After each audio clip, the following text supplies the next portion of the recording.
Live लिख भी रहा है साइड में, जो पहले नहीं लिख रहा था। हाँ हाँ, मैंने तो ऑन कर दिया है, मेरा दिख रहा होगा शायद आपको। हाँ या now it's looks okay, fine, thank you. Hi, Dr. Anju. ठीक. Hi, Mr. Vimal. How are you? Hello, good morning. Morning, everyone. Hi. Hi, Anju. Good to see you. How are you doing? Yeah, it's good to be like a part of a same panel. Fantastic. How is Delhi treating you at the moment? Yeah, Delhi pollution situation is really bad during this time, so having severe cold and cough. Oh, gosh. Yeah. It's quite. Okay, this is the time of the year, right, when the things start. Yeah, it's always like this during this time of the year.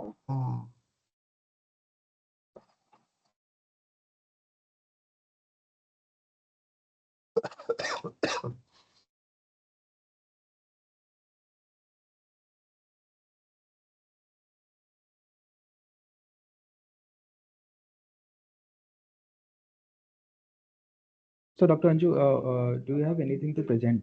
Any presentation or anything like that? Yes, I have a very short presentation. Tried to compile it quickly. Okay. So, can we just do a quick check if it is presenting? Yeah, sure. Just give me a minute. You have done well to compile something. I hadn't managed to do anything at all. I was just sending email yesterday night, 12 o'clock. Guys, okay, I'll be there. I also did it this morning only. Yeah. Perfect.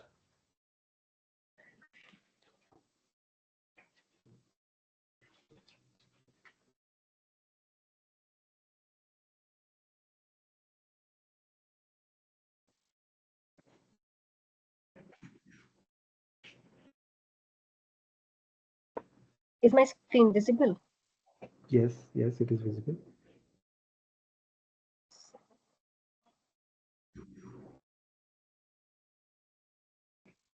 And are the slides moving? Not yet. Not yet. Okay. Maybe Is it in a full screen mode or no, it's still?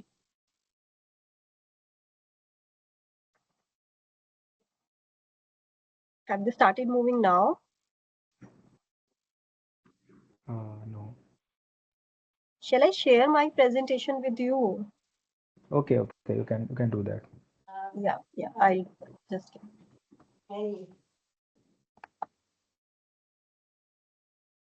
Close my door, actually. I can see a lot of noise here.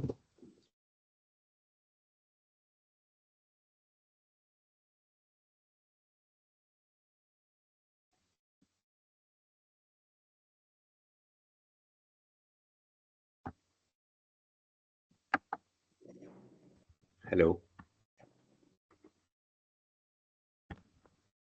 Hello, Singapore. Am I audible, Amir? Yes. Okay. Yes, sir, you are. Yes. Okay, thank you. We'll start around 4 o'clock only. I mean, we're still a bit early. You want to check your presentation also, sir? Should I share? I mean, you can share for it more. I mean, 1 or 2 slide once, just to check if it is working all right.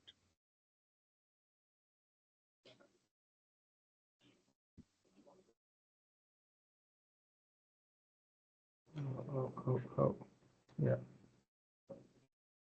Is it fine? Yeah. I mean, it's a very small, 2-3 slides only. I mean, just to give a very, very brief introduction of MECS program in India. So I will go through it. Okay. Okay.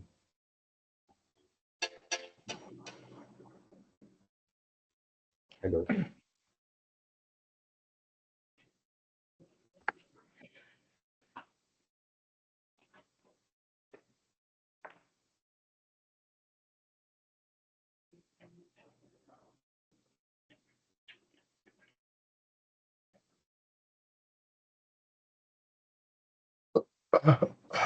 So, Vimal, I have shared my presentation with you over the email. I So hope it's you not, received. it's not Yeah, Vimal, it's Satyam from Finovista itself. I'll just yeah, share my email in the chat box. yeah, sure.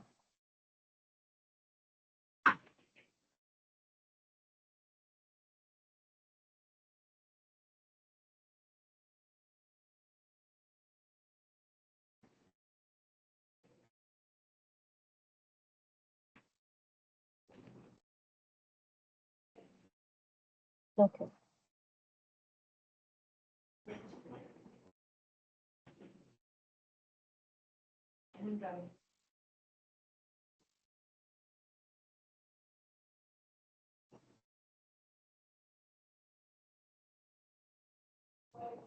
Anji, it looks like the guidance we did together on the cooking would have been quite handy actually for this, no? Yeah, yeah, So I haven't got much time to think about, but I believe that could be an interesting one. absolutely.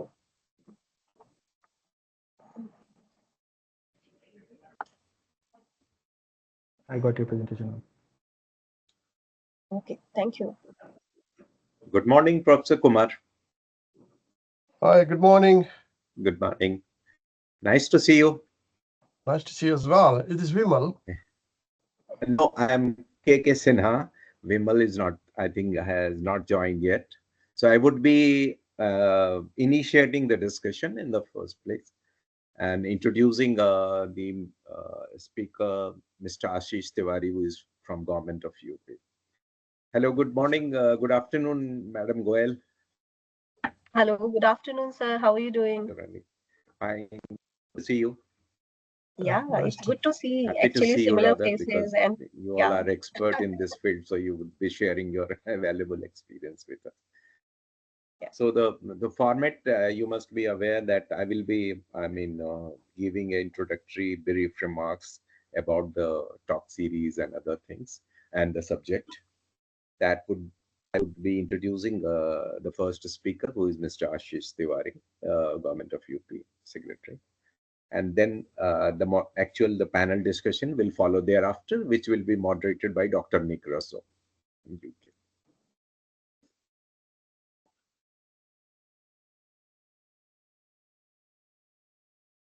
So you work for Finovista as well? Yeah, I'm advisor in Finovista. I'm an ex-Government of India officer Okay. in Ministry of Commerce and Industry, as I was industrial advisor there. So after completing my government tenure, I'm here with Vimal, enjoying it. Yeah, perfect. No, that's I think that's very valuable to have that experience and those insights into the system, which could be very handy. Should be, but you have to ask Vimal about it. Yeah, for sure.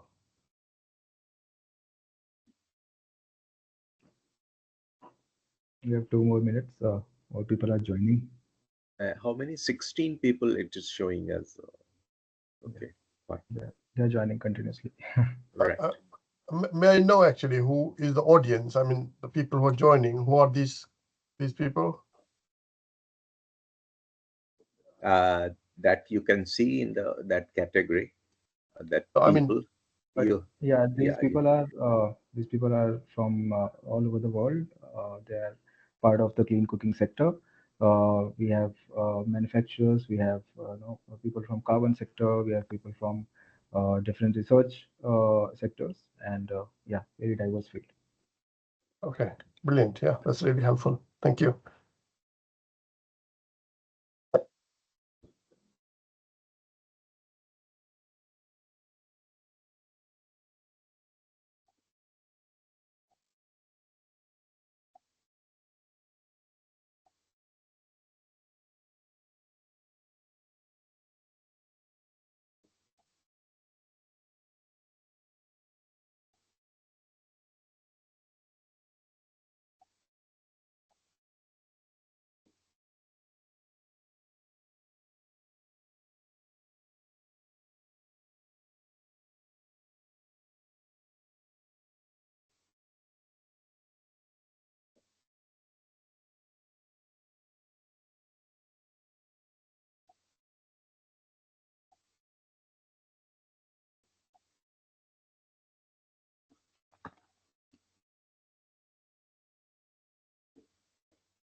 Okay,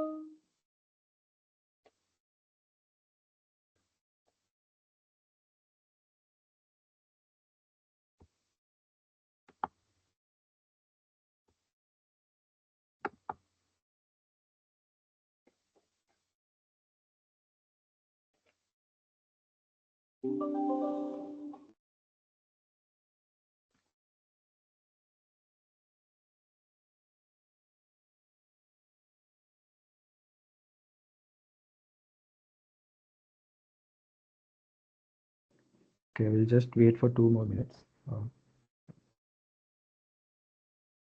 Sorry, is yet to join. Hi there, Nick here. Looking forward to Hi, it. Nick. Hi, good morning, Nick.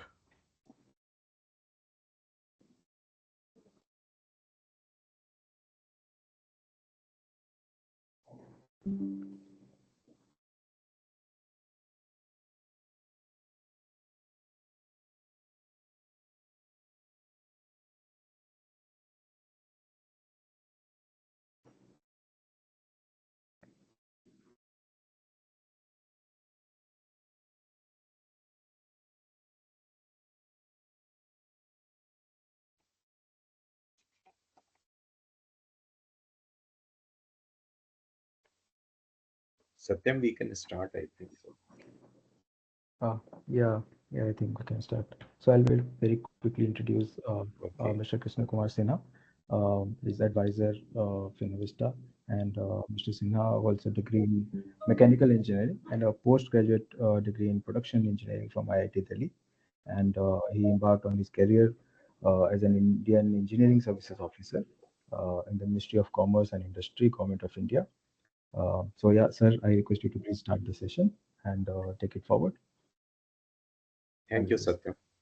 Share So my a very screen. warm welcome to all participant and expert speakers to this 11th session of the talk series phase 2 being conducted by Modern Energy Cooking Services Program through its in-country partner Finovista. Welcome on my behalf and also on behalf of MECS program in India.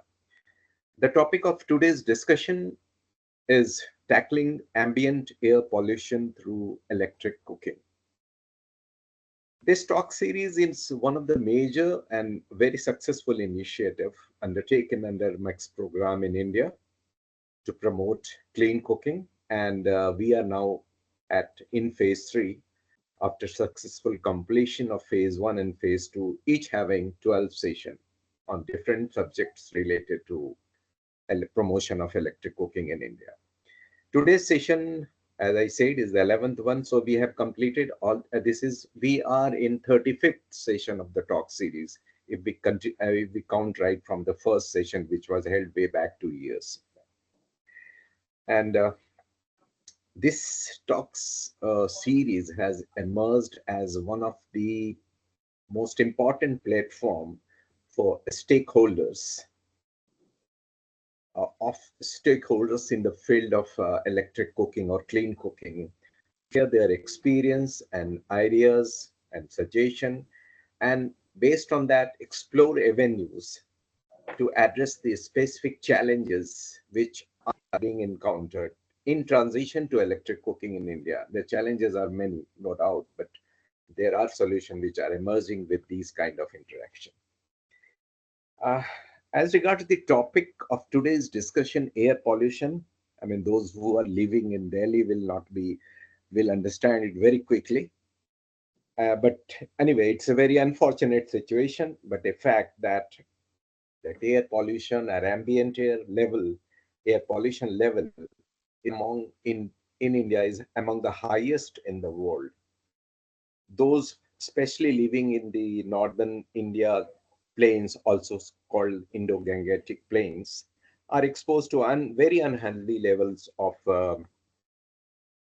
pollution, especially PM, particulate matter 2.5 pollution level. And these pollution sources are too many, and though there are not much studies done as to how much percentage is coming from each one, but we know broadly which are the major sources of pollution causing the gray air, which we see nowadays also in Delhi. Now, New Delhi, unfortunately, is the most polluted city in the world as per World Air Quality Report 2024, with an average AQI level of 267. In fact, today in some areas of Delhi, I was watching, it is more than 400 today. In my area, it is around 300 plus, but in many areas, it's more than 400 PM 0.2, 0.5 index, and that comes under severe level of pollution. Now we know all that how harmful it is, because in concentration of PM 2.5 in New Delhi is nearly 10 times higher than that specified in WHO guidelines for that kind of pollution. It is more, I mean, that many times higher. So you can imagine the kind of devastating effect it has on people's health. Its health impact is, of course, very devastating, causing more than 2 million deaths in India in a year. And it is a kind of silent killer because you don't feel it. I mean, just like that. Then its impact on the economy is equally bad in terms of waste, man days, or health, impact on health, productivity, all those. If somebody has calculated that had it been a totally clear air in Delhi or India, I would say the GDP of India would have been at least $100 billion more than what it is today. So the impact is both health and as well as economy of the country, and the related, you can imagine the job creation and other things are there.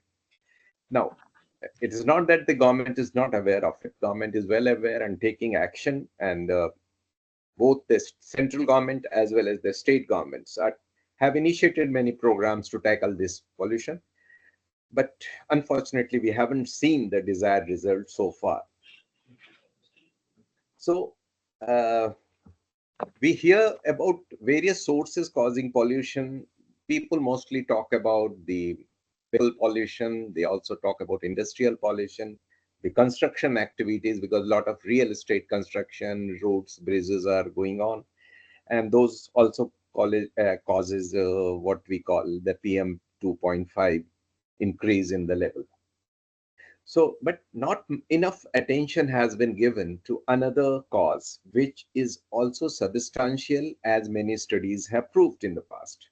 And that is the pollution caused by the burning of biomass or fossil fuel combustion, which are used still by a large section of the population for the purpose of cooking. And as for one of the estimate, it is as much as 30 in certain areas. So there was an, very good scheme of Pradhan Mantri Ujjwala Yojana launched by the government of India for subsidized distribution of LPG for those who are not having the poor section of the society. No doubt it has helped a bit, but it has its own challenges which we are all aware of, not aware of that much. So those challenges have to be met. The government is working on it, but at the same time, it cannot be a once say solution which will take care of the entire pollution problem in India.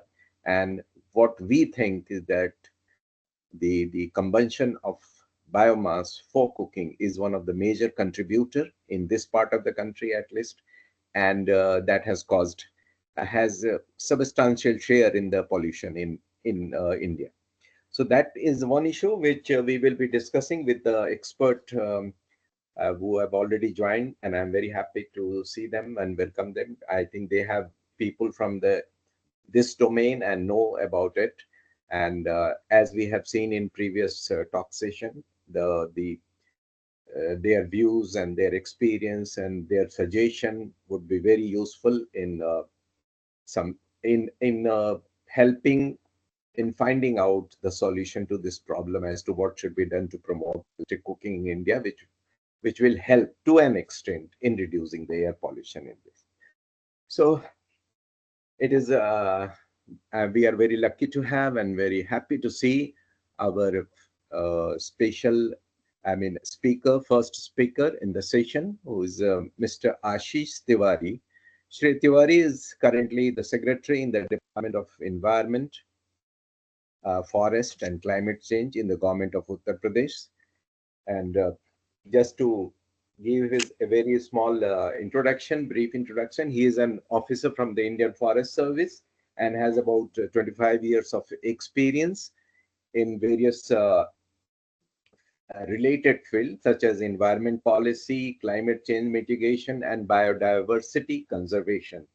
He has held many senior posts in UP Government Pollution Control Board and State Climate Change Authority. And he has also worked in partnership with the World Bank and UNEP. And for the work he has performed at different places, he has been awarded. One of the major awards given to him is WWF PATA Bagh Mitra Award for Tiger Conservation. So welcome, Shri Tiwari ji, in this talk session, and I would invite you to deliver your special address on the topic. Thank you. I hope I am audible. Yeah, you are. Thank you very much, Mr. Sinha, and it's really my pleasure to be interacting with you all on this pertinent issue of adoption of electric cooking. And as you have rightly mentioned, that cooking is a major challenge with respect to air pollution, ambient air pollution, indoor air pollution, and also the emission of greenhouse gases. Why is it a challenge? You rightly said that there is a good penetration of Ujjwala scheme across the country, but the challenge lies in the refill and stacking. The stacking practices found in especially the rural households. So this is the challenge, and I represent a state of Uttar Pradesh, which has got about 500 million, which has got about 50 million households. And out of those 50 million households, to our research and study, 40 to 50% households either use biomass, cow dung cake, firewood, and also up to the some extent is stacking, where LPG adoption is there, then the stacking is also there. So cumulatively, recently, I am very happy to tell you that recently we have done a deep dive, a very, you can say, a state of the science technical study on sources of air pollution. And you would be really amazed to note that the largest contribution of PM 2.5 to the air pollution, ambient air pollution of my state is coming from cooking and heating sector. Out of 66 microgram per meter cube, this is population weighted PM 2.5 for my state annual average. 14.6% comes from cooking and heating sector. So it's a mammoth problem and really needs a kind of a mammoth strategy to tackle. And adoption of LPG would of course be a solution so far as air pollution is concerned. It is a part solution so far as the global warming and greenhouse gas emission is concerned. But I am talking in the perspective of air pollution. It could be a solution, but adoption of LPG 100% would depend upon largely the income levels of the households. So it will be a long drawn process, and to our study, like 2035 is kind of a time frame for my state when all the households would be adopted to LPG 100%. So what we should do in between 2025 to 2035, these 10 years. So that there comes actually the importance of the alternative clean cooking solutions. So there is a bouquet of these alternative clean cooking solutions. One of them is actually the electric e-cooking, which you have mentioned. The other is the cooking from renewable sources. That could also be a very good solution. Recently, I think Ministry of New and Renewable Energy, Government of India is very pushing very much on household-based biodigesters. So that could also be one of the solutions. IOCL has recently uh, come out after their research with a technology called solar Nutan. So that is also kind of a e-cooking, you can say, not electric cooking, but solar electric cooking, you can say. And but we worked very hard upon all these intermediate clean cooking solutions and a very long research with our partners. Anju Goel is sitting from Terry. We have worked together for finding out what could be the way out so far as this challenging sector is concerned. So there are three concerns which I would like to mention. First is the right technology, which is very easy to adopt, because adoption of any kind of a cooking solution behavioral change process which needs very sustained and very continuous efforts by a very robust implementation framework. So I would rate it as the first and foremost very important challenges for adoption of clean cooking solutions. Second is the affordability, like whether those technologies are affordable to households or not. That could be the second thing. And third is what what are the post, you can say, supply services, post sale services, and the quality control. That would be very important. So overall, these three things, if we have in our mind and go by the adoption of clean cooking solutions, then probably we would succeed in some ways. Coming back to e-cooking, the biggest challenge is the battery storage. Like we have worked upon the solar induction cooktop also. For example, the cost of battery would be very high. We have spoken to Energy Efficiency Service Limited. Also, the cost for this technology is coming somewhere around 60 to 65,000. And out of that, I think more than 50% is the cost of the battery. And battery, I think 1200, 1300, 1300 cycles of recharge, you have to replace the battery. So there would be another cost added to it after maybe a period of 4 to 5 years. Coming back to Sorinutan, I think IOCL has tried to tackle this problem of battery cost by you can say innovating on thermal storage technology. So that could be, but the challenge with that is that you cannot cook your breakfast because you need 4 to 5 hours of time before you can actually cook your food. So the food can be cooked around noon, so that much time is needed. But in most of our rural villages, rural households, they need to cook their foods in the morning hours. So what I mean to say that there are options, there are opportunities and challenges also, which we have to capitalize on opportunities and the affordability. So affordability, I think the biggest thing which we have done is building carbon financing in clean cooking solutions. So that actually can lower the cost of the clean cooking solutions. And take for examples, we are recently implementing a household based biodigester project in the state of Uttar Pradesh, where the cost is somewhere around 40,000 for one household, and around 15,000 subsidies given by MNRE, and 20,000 can come from carbon financing. The cost to the end user is around 4 to 5,000 rupees, which is around 10% of the cost of the technology. So this is how we have to really work on an innovative model where I think affordability of these solutions can be achieved. And the last thing which I would like to focus is the implementation framework, because everything revolves around the behavioral change. So if we, there is a great opportunity in terms of the rural livelihood mission, which is working across the country.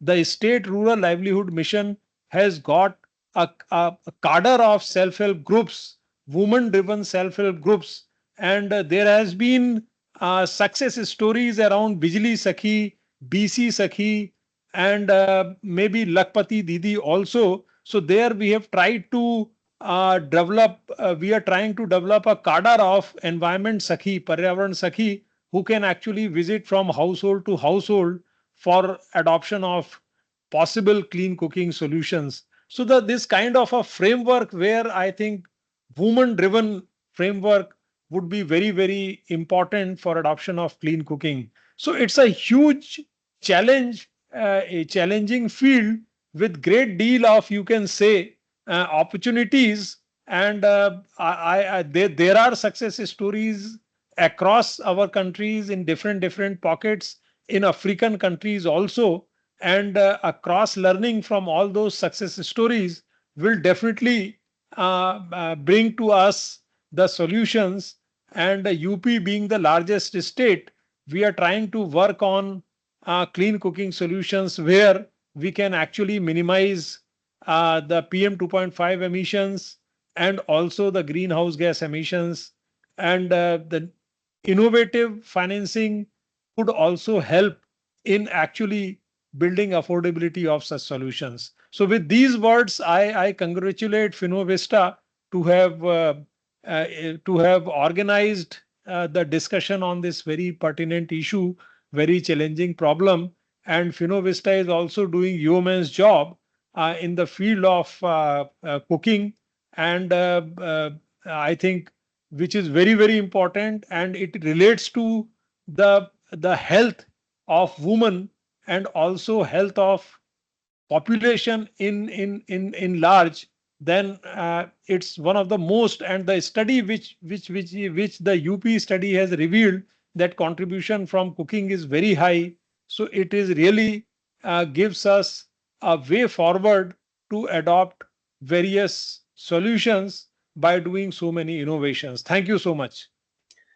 Uh, Thank you so much, Tiwari ji, Sri Tiwari, the Secretary, Department of Environment, Forest and Climate Change, Government of UP, for giving us an overview of the situation as regards transition to clean cooking and how it can help in bringing down the pollution level in the country.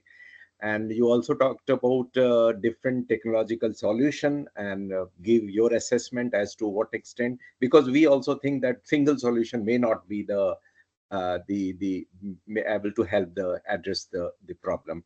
And affordability, you rightly said, is a factor which will impact the transition. So thank you very much. And I would like to now introduce Dr. Nick Rissau, who is international liaison manager in Modern Energy Cooking Services, UK. Dr. Nick is a well-known name in the field of clean cooking. He holds Bachelor of Arts, MSc and PhD degree in psychology from the University of Cambridge, Loughborough and Sheffield, with a focus on psychology and user-centric system design. Nick has over 20 years of experience of working in UK government. His final role was head of international cooperation. So welcome, Dr. Nick, and I'd like to invite you to take it forward from here and moderate the session. Thank you so much for that. Thank you, Mr. Sinha. Thank you for your kind words. And I should acknowledge the work that Vimal and Sheetal have done in leading Finovista on this. They are currently on holiday, which is why they're not here with us today, but they need a break. They've been working so hard, as Mr. Sinha said. Okay, so thanks to everyone who's on the line. We're going to have a really interesting discussion. Is I think very well framed by our previous speaker, Mr. Tiwari, who has set out both the need and some of the challenges. One of the things that we do a lot in MECS is bringing worlds together. We mainly focus on bringing the world of cooking together with the world of energy access, and trying to help those different groups and communities to cooperate. This session is about the world of air pollution and the world of cooking. And again, there's good connections to be made. And I'm really pleased that we have a panel of experts who understand those connections and can help us to think through what the options might be to harness the potential of moving away from biomass-based cooking towards cleaner options that could benefit the planet, individuals and our societies. We sent them quite a complex list of questions to respond to, ranging from the current air pollution measures that the government of India's got, how much is being promoted around electric cooking, and we're just going to invite them to set out their thoughts on what would really make a difference in the current context. And again, as has been said, it's a complex thing to change how people cook, and involves quite a lot of different aspects. And I think you're right, Mr. Tiwari, to kind of point to the looking for the opportunities, looking for things that we can capitalize on. And we're currently very interested in the potential to work with the Prime Minister's solar rooftop program, which is attracting a lot of attention and is generating energy at the local household level, and potentially could be a source of a way of enabling people to increase their electric cooking. I won't spend any more time talking.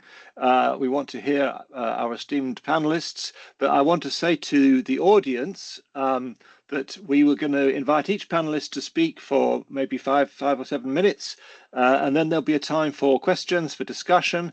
And so if you have comments or questions that you'd like to raise, or you simply want to introduce yourselves, do put a message in the chat. I will be keeping an eye on that.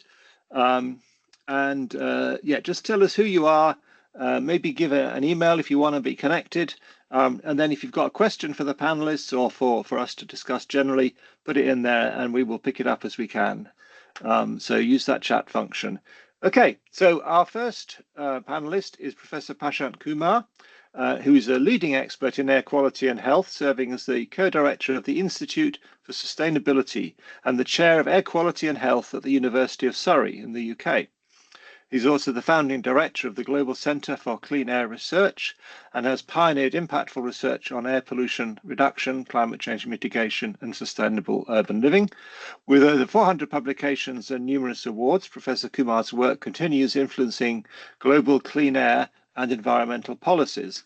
And in particular, he has sent us a link to a very useful body of guidance, which I'm just going to put a link to in the chat, about how to facilitate a transition to cleaner cooking with an eye to improving the air quality in the environment.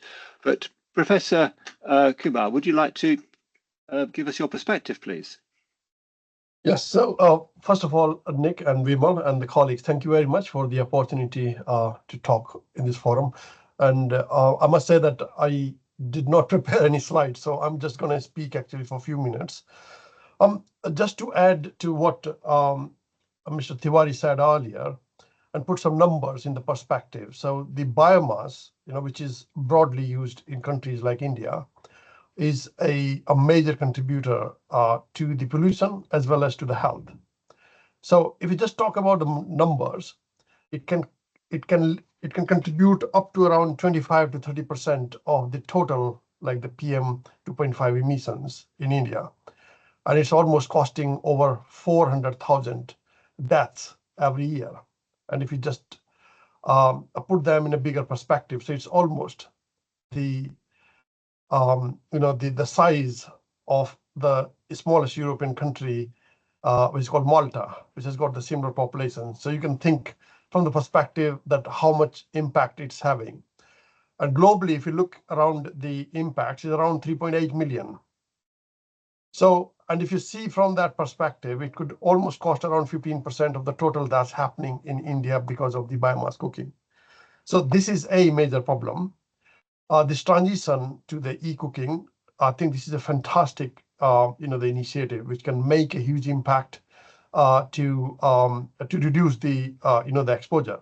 Now, there are two things which one need to understand when it comes to the cooking there. So when you cook it, so it is making the contribution to the atmospheric pollutants, which is very well covered as a topic in the NCAP, which is the National the Ambient Air Quality Program.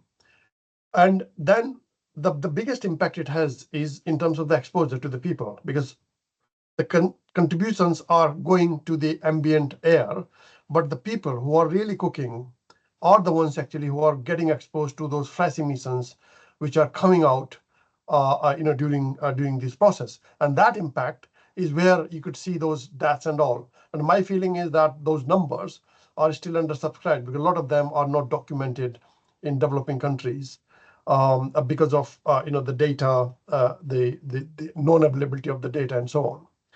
Now, this comes actually this if you kind of drop down this problem a little bit more, then it can go down to what's happening around the cooking area.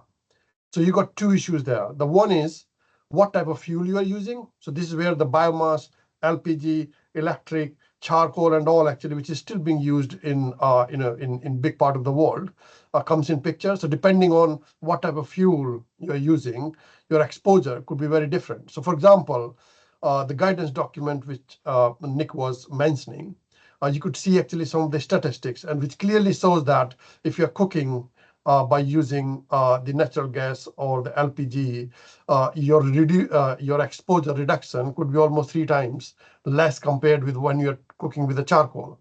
And that's a very powerful statement in the sense that you are basically cutting the exposure at the source right away by making those changes there.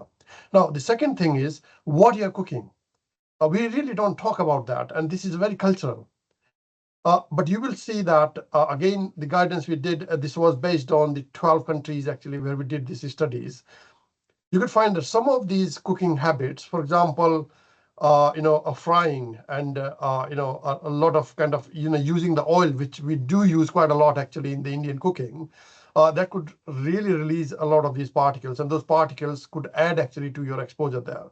So the total impact on the people is not just on the fuel actually they're using, but also actually what they're doing in terms of what they're cooking in there.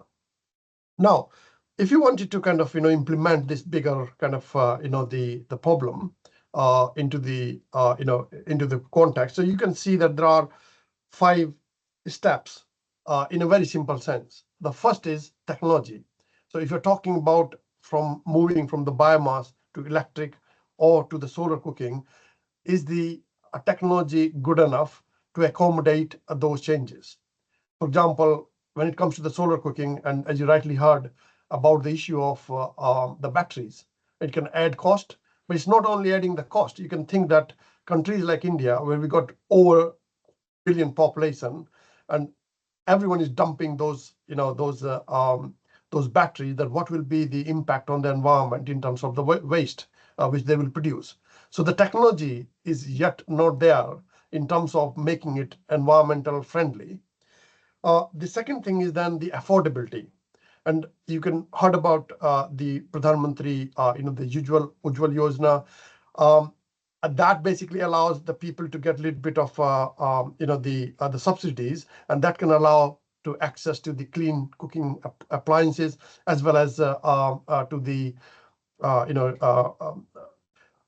the related to that one is when we talk about the electric cooking. I come from a village which is very close to Delhi in the UP. Still, when I visit there, a lot of time the electricity is not there, and this is very close to Delhi, which is very it's like a it comes around the NCR. So the problem is that if you don't have the access to the electricity around the clock, the issue of the adaptation becomes very difficult, because at that time people wanted to cook and that's not in there. Now, before you implement those measures, the one important thing is empowering people. And I could see that as part of the NCAP, there is a bullet point where they talk about empowering people. So it's basically telling people, especially the those actually who are using who does cooking more frequently, the women, children, and the vulnerable population, that what kind of health impact it could have, what kind of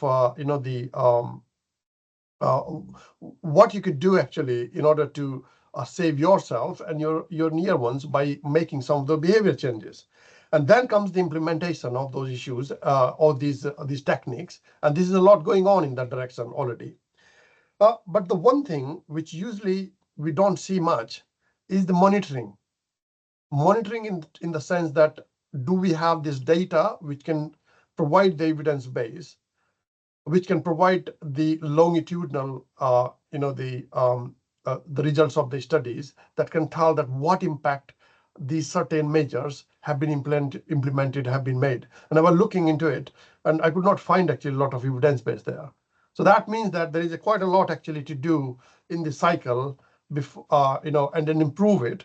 So this is a fantastic initiative. There is a lot of work going on, but my feeling is there is a lot more needed to push this agenda forward and sooner, because every day we lose people because of the impact of the unhealthy cooking. Thank you. Thank you. Yeah, no, very important points. And I think you're absolutely right to point to the importance of looking into the future to see what kind of waste problem we might be generating as well. And we certainly see the issue of reliability being a reality for many people across India. One of the things that I find fascinating is the way in which I learn every day more and more about Indian women and how resourceful they are and how they make cooking decisions, sometimes on a day-by-day basis, hour by hour. And so they like to have a number of options. And I think if we can give them some options, which means that they can, more and more shift away from cooking with biomass, even if it's not there 100% of the time, it's still potentially valuable for them. But yeah, let's move on. Thank you very much for those comments. We will come back to them, and I'm pleased to see we're getting some good introductions in the chat. There's a range of people from different countries, particularly from African countries, which is great to see. Our next panelist is Dr. Andrew Goel, who's Associate Director, at the Air Quality Research in TERI, who focuses on air quality research and has been working for the last 15 years on air quality management. Her expertise is in air quality management, starting from emission inventory analysis and air quality monitoring. So maybe you can respond to some of the points just made to help in the developing of air quality management plans, capacity building and awareness generation. And you've got strong relationships that you've developed with government departments, academic institutions, NGOs and industries. Dr. Goel has a Master of Technology in Energy and Environment Management from IIT Delhi and obtained a PhD again, University of Surrey. You seem to have a connection here. So great to have you on the panel, and we welcome your perspective, Dr. Goel. Yeah, thank you, Nick. Good morning, everyone, and thanks for the opportunity. Just wanted to mention, I've done my PhD under the supervision of Professor Prashant Kumar. So that's a connection right here. Yeah. So Nick, when we talk about, clean cooking energy and the emissions that are coming from the solid biomass burning in the overall AQ contributions. So TERI has done certain estimates and would like to show that and comment on those. Can you please move on to the next slide? Yeah. So I think, enough background has been set up by Professor Kumar, by Mr. Tiwari, that domestic biomass burning is one of the pertinent issue to the problem of the air quality. So we did these estimates for the year 2019 at the national scale, and we found that around 27% of the particulate matter, especially the fine particulate matter in the country level, if we see, is being contributed by the residential biomass burning. And we also did the estimates for Delhi and NCR, and as per our estimates, especially if we talk about Delhi is mostly urbanized city wherein you will find solid biomass being used only in the urban slums or the nearby NCR areas. But in Delhi, hardly urban population is not using basically solid biomass for the cooking purposes. So as per our estimates, even in Delhi, 15% of the contribution in the PM 2.5 concentration comes from the solid biomass burning. So which is a huge contribution, we cannot avoid, we cannot neglect this sector at all. And this do require, taking stringent actions in order to mitigate it. Further, when we talk about cooking, there could be two levels of cooking within the urban areas we can talk about. We all are focusing, which is need also the household level cooking.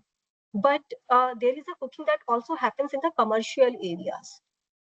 For example, a lot of tandoors, which is there specific for the, if we talk about Indian conditions. So most of the Indian cooking, especially in the commercialized setup, happens on the tandoors. And these tandoors also use coal for the cooking. So that is one of the major contributor for the city level emissions when we talk about from the cooking sector. So that also needs to be taken into account. Recently, TERI has done a small pilot project in the city of Lucknow to basically to assess how these tandoor owners can be shifted to a cleaner cooking energy. And while we were doing surveys, what we realized is affordability, as it's been pointed by the previous speakers as well, remains one of the major issues. Because when we switched to the electric tandoor from a coal-based tandoor, first of all, the capital cost was huge. The second thing was, if some fault happens within the electric tandoor, so one needs to change the overall tandoor body. There was no like repair and the maintenance sort of a thing was available for the commercial cooking. So my point over here is, when we talk about cooking, especially in the urban domain, we really need to look at both the setups, the commercial cooking as well as the household level cooking, because most of this commercial cooking happens in a congested marketplaces, wherein it leads to a lot of exposure to the local population, apart from the household level. Further, when you talk about National Clean Air Program, so as Professor Kumar has mentioned, especially the city level, the urban slum level cooking is being covered under the scope of the National Clean Air Program. But what is the problem with the National Clean Air Program is that the matrices that they focus for the monitoring and the evaluation of the program is primarily PM10. And when we talk about city level PM10 concentrations, so the road dust comes out to be one of the major contributor instead of a clean cooking practices, because most of the solid biomass based cooking happens in the rural areas, not in the urban slums. And it is a major contributor, especially when we talk about city level sources. So it's a major contributor in the PM 2.5 emissions, not in the PM10 emissions. So to really put a focus on it, so the government slowly and steadily need to change the matrices from PM10 to PM 2.5 level, which is the need of the hour, because initially the PM10 level matrices were started because there was not enough monitoring network for PM 2.5 in India. But slowly and steadily over the years, that network has been developed. So now it is a right time for the government also to move from PM 2.5, PM10 to PM 2.5 based monitoring and evaluation, so that all these combustion sources which actually, emit toxic particulate matter can be taken into account, instead of just putting a lot of focus on the road dust based emissions. So that is the point I wanted to highlight over here. Can we please move on to the next slide? So, I tried to compile the different schemes which were launched by the government of India for the clean cooking practices. And what I could find is there are schemes associated with the LPG penetration. We have all talked about Pradhan Mantri Ujjwala Yojana. There has been program for the improved biomass cook stoves, which were being launched by the Ministry of New and the Renewable Energy. And a lot of emphasis has been laid down on the biogas promotion, especially in the rural household, not only in the rural household, rather community scale household or the commercialized biogas plants, in order to have a penetration in the different sectors. And there has been an emphasis on the piped natural gas. But, I could not find any scheme which is related to the e-cooking, which is basically, promotion of the e-cooking either in the urban households, commercial areas, or in the rural households. So definitely, as Mr. Tiwari has also mentioned, that we really need to look into the bouquet of solutions while we are talking about this mammoth problem of a clean cooking fuel penetration, because LPG cannot be the single and the sole solution to this problem. Can we please move on to the next slide? I came across this very interesting report, which this is a survey which was being done by CEW. And this basically, talks about the access to the different, access to the electricity across the 7 Indian states. And on the right hand side, if you can see, it's basically electricity index, which covers about, capacity, the access to the grid electricity, the type of the supply that is available, affordability. So it is being, calculated on the basis of a number of sub indicators. And on the map where the shades are darker, it shows that there is a greater accessibility and the greater access to the electricity. And we can clearly see that, especially in these 7 Indian states, the access to the electricity is really poor. The highest access that they could see was only like ranging lying in the range of a 30 to 40, while the highest limit of the index was 100. And further, if we try to look into the evening hours of a supply and the access to the electricity as per the different tiers of the households. So herein, the tier 0 of a household basically is, these are the households in a state which have a less than 2 hours of electricity supply during evening hours, while the tier 1 has a 2 to 3 hours of a supply, and the tier 2 and the tier 3 has more than 4 hours of a supply. So we could clearly see that, most of the households, they have a less than 2 hours of a supply. So if the households are having less than 2 hours of a supply, and that too is like with not a proper voltage and the proper requirements, so so to make a shift from a solid biomass based cooking to e-cooking becomes really difficult. So we really need to work on these factors and try to see how these can be accommodated in order to provide access to the clean energy to our, especially the vulnerable population group when we talk about. Can we please move on to the next slide? Yeah, so these are the different schemes which were launched by the government of India in order to improve electricity access across the country. And as per the government data, if you will see, so in the year 2019, almost 100% of the Indian villages were electrified. But we really need to look into the definition of the electrification over here. So when they say 100% of the villages are electrified, it does not mean that the 100% of the population in each of these villages is being connected to the grid or has an access to the electricity. So they consider that a village is electrified when 10% of the households in a village are being connected to the grid. So, it's not about the numbers only, it's also about when we say 100% electrification, so there has to be, it does not mean that access is 100%. So that is an important factor to consider. Can we please move on to the next slide? So I think this slide, Mr. Tiwari has already explained. When we talk about clean cooking solution, so these are the different pillars of clean cooking solution in any state of India. So first is technology. Definitely, we need to have a bouquet of technologies in order to, so that the consumer has a choice to choose which clean cooking technology fits to his parameters in terms of the affordability, access, convenience, etc.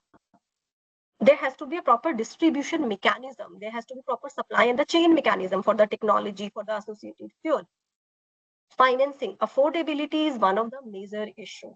So we really need to see how these clean cooking technologies can be made affordable for the vulnerable population. Maybe through innovative financing mechanism, maybe through leveraging finances, through carbon credits and the other microfinancing schemes. So that gap needs to be addressed. And the last but not the least is the behavior change. Sometimes what happens is you have met all the 3 pillars, but the person is not willing to change the behavior, not willing to shift from a solid biomass based cooking to the cleaner cooking practices.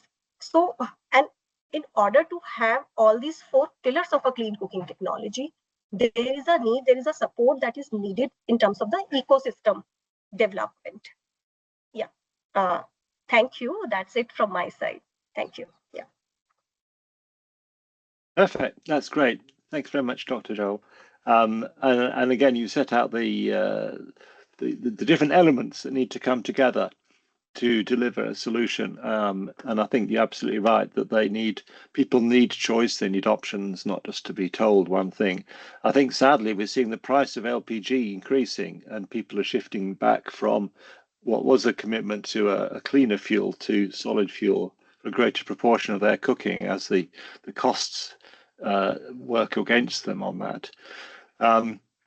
So we've heard from, if you like, air quality and air pollution management experts. Our last panelist is Mr. Mayank Taneja, if I pronounced that rightly, who is Director of MECS Horeca Services. And he's going to speak, I think, focusing on electric cooking and their appliances and their usage. He's passionate about blending culinary arts with modern technology, graduated from the Institute of Hotel Management in Bhopal, and gained 4 years' experience in the Western kitchen section of the Oberoi in New Delhi. He later transitioned into culinary education as a chef trainer, during which he also completed an MBA. And currently he represents several esteemed Italian brands as their corporate chef and sales representative for all of India. And he's the director of MECS Horeca Services, as I mentioned, a company that specializes in manufacturing commercial e-cooking appliances. So I think you can speak to the needs of the commercial cooking sector as well as potentially the household cooking. But Mr. Taneja, would you like to give us your comments, please? Thank you for inviting me, Mr. Nick. And as I was listening to all the panelists, and most of the points everybody has already covered, and I think the transition is happening now. If you see, like, I'm in the industry from last 15 years, and I am into the commercial cooking line. As where Sanju said that, the most of the pollution is coming from the commercial sector. Definitely, residential sector is also contributing, but if you compare, the commercial is contributing most of the, this pollution, air pollution, and transition is happening. Transition is definitely happening, and I think a few points I would like to, point out right now. As she said, that the behavior changes is very important.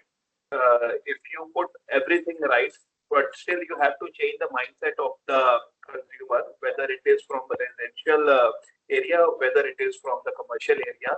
So I think for that, you need to change the mindset of the user, whomsoever is using the appliances, whether they are electric or they are induction based, any kind of electric cooking,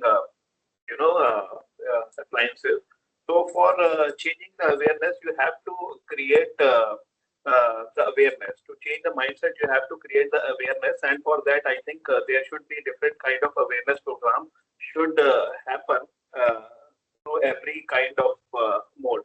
Every channel should promote these kind of awareness, the benefits of the e-cooking, and the reliability of the e-cooking. Because if everything is, you have to put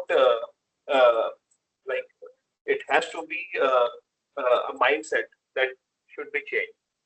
Otherwise, it will be very difficult to do the transition. So I just want to add the point that whether it becomes affordable, whether it is reliable, but the awareness has to be created. So that is all I want to add in my points. Thank you very much. Okay, thank you for that. Just to respond to the point about changing mindsets, I think that's absolutely right. And I think the challenge often is to work out what is the message that you're trying to convey that will help people to make decisions. And a lot has been said about the affordability challenge and the kind of capital cost of the appliances. What I perceive, and I believe to be the case from our own research, is that over a period of maybe 2 or 3 years, the household can still be better off if they shift to electric cooking, because the electricity cost can be a lot cheaper than the cost of any of biomass if they're having to buy it. It's more challenging if you're in a rural area where you can source biomass at no cost, but the economics over the long term can be beneficial.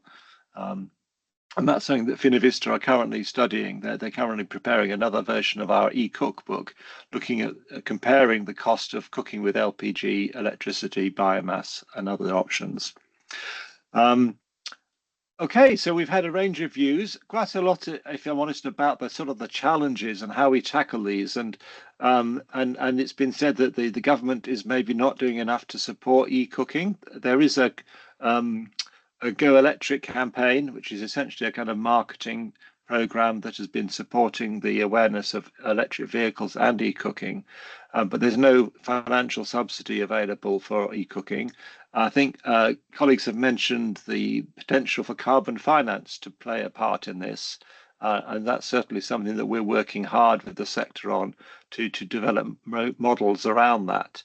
I'm just looking in the chat if there's anyone who'd like to offer any question or raise a hand, or whether one of the panelists would like to come back and offer further comments based on what they've heard regarding kind of the message to the government, or what further research might be most useful at this point.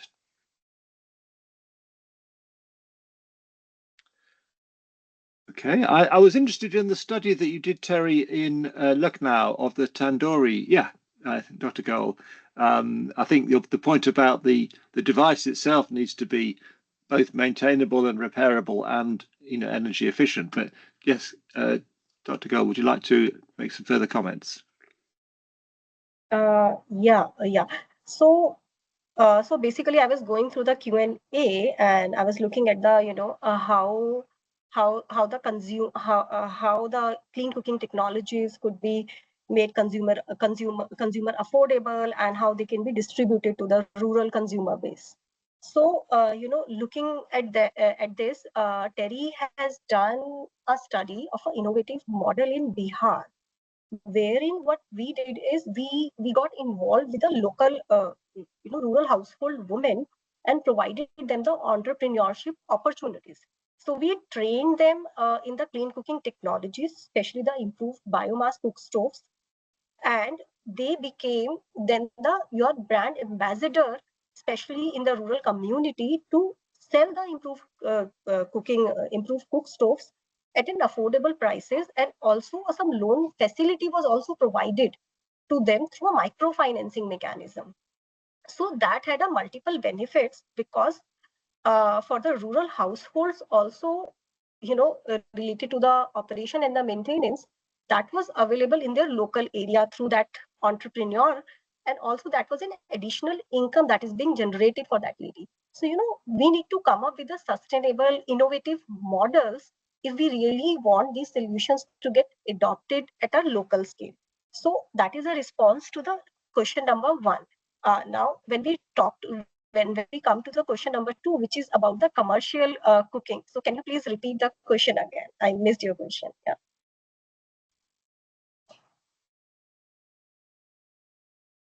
Is it there? I'm looking at the Q&A, and there's yes, how to encourage adoption in rural areas, which you responded to, and there's one later on which talks about the use of schools and colleges, and we see a lot of interest in Anganwadis as a way of raising awareness of electric cooking. Stuart at Village Infrastructure Angels has commented about batteries as e-waste, and that we need to be kind of making sure that we can provide good recycling to support electric cooking where there's batteries involved. Then there's a question about the provision of access to finance. I don't know if any of the panelists have an expertise in this. We've certainly worked with MFIs, we work with bodies like Microenergy Credit in order to unlock the potential of longer term financial options and new business models, including carbon finance, to address that big affordability challenge, which we have ourselves acknowledged and documented. So there are models out there, and maybe looking at some of the earlier talk series, watching some of those might give you some helpful pointers. Someone is asking about if there are programs in schools and colleges they'd like to know about them. So maybe Finovista could pass on details of some of the things that we know are going on. And then William Brent talks about the fact that a lot of the generation of energy in India is still from coal burning. Again, I'm not sure if that's something the panelists have expertise on, but do you have thoughts on the sort of the cleaner in the sense of carbon reduction options that might be available to people? Clearly, biogas and biodigesters were mentioned at the very start as a thing that MNRE is very keen to promote and support. And there are some companies with some very strong business models in that area that we've been focusing on and supporting. But again, does anyone want to come in with a comment? Do raise your hand if you'd like to offer a view. And then there's a final question about the levelized cost of electricity and solar mini grids, which I have to say I don't know very much about. Which again may not be an area of expertise. I think we're particularly keen on this the solar rooftop program that the Prime Minister has been promoting in India, and that's had very large take up. What we don't know enough about is the profile of the households that are taking it up, but that seems to provide an opportunity for a household to generate some electricity themselves while still being connected to the grid. So instead of there necessarily being a battery involved, you can use the grid as your source of energy when the sun isn't shining, but you can be generating your own electricity when there is sunshine and solar generation. And that seems to be a very promising opportunity to help people think about how electricity could be a way of making their lives better, particularly including electric cooking. So we're looking at potentially piloting something around that to understand the connections there. Okay, I'm going to give a last chance for any of the panelists to make a final point or comment. Other than that, I think we maybe come to the end. Thank you very much. No? Thank you. Okay. Thank you, everyone. Thanks. Thank you to everyone. It's been an important discussion. No easy answers as ever, but we're glad to be part of the process of sharing knowledge and building collaborations. So,